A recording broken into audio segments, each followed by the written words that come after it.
The Kingdom of Everlight and the Lost Star.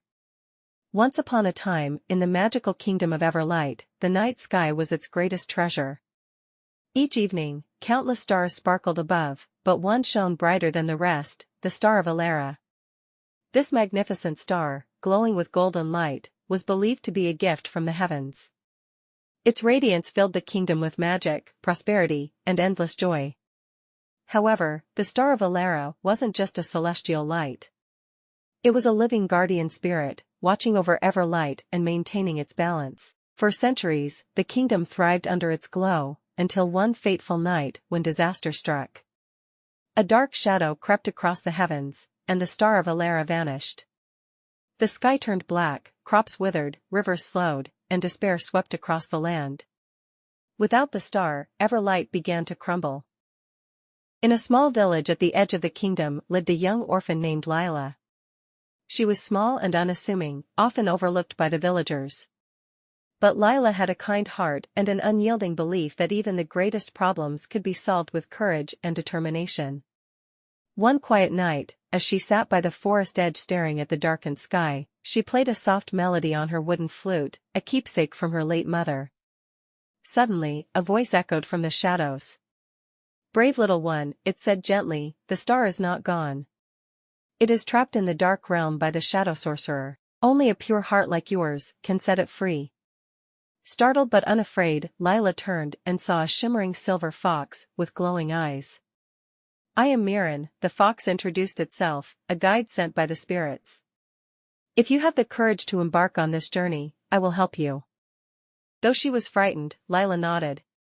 She packed her flute, a small satchel of food, and her courage, then followed Miran into the unknown. Their first challenge lay in the Forest of Whispers.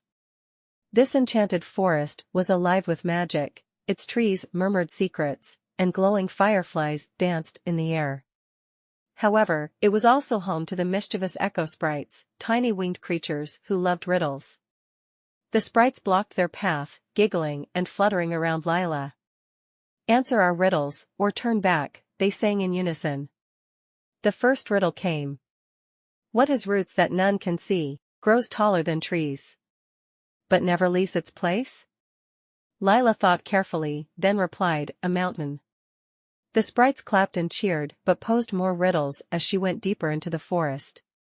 With Miran's guidance and her sharp mind, Lila answered each one. Finally, as dawn broke, the sprites let her pass, whispering blessings as they disappeared. Beyond the forest, Lila and Miran reached the River of Truth. This magical river was unlike any other, it reflected not the world but the hearts of those who gazed into it.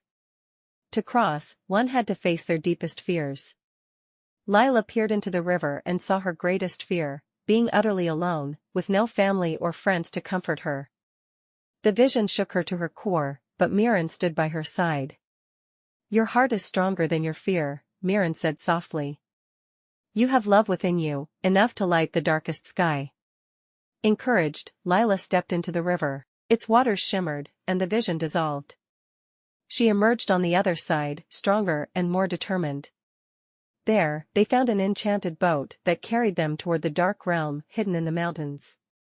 At the entrance to the dark realm stood shadowy wolves, their red eyes glowing menacingly. Miran warned her, "These creatures cannot be defeated by strength. Only music can soothe their dark spirits." Lila took out her flute and played a melody her mother had once taught her. The wolves paused, their snarls fading as the gentle tune filled the air. Slowly, they dissolved into harmless wisps of smoke, clearing the way. Inside the dark realm, Lila and Miran found the Shadow Sorcerer, a towering figure cloaked in black. In his hands was a crystal orb, and within it was the dim, trapped Star of Elara. The sorcerer's voice boomed across the chamber. "You dare challenge me, little girl? The star is mine, and so is this kingdom." Though trembling, Lila stood her ground. "The star belongs to Everlight, not to you. Your darkness cannot last forever." The sorcerer unleashed a storm of shadows, but Lila raised her flute and began to play. The melody was soft at first, but it grew louder, filling the chamber with light and sound. Miran joined in, howling a harmonious tune. The shadows began to waver, then dissolve. Cracks appeared in the crystal orb, and finally, with one final note, it shattered. The Star of Elara blazed to life, its golden light banishing the sorcerer and his darkness forever.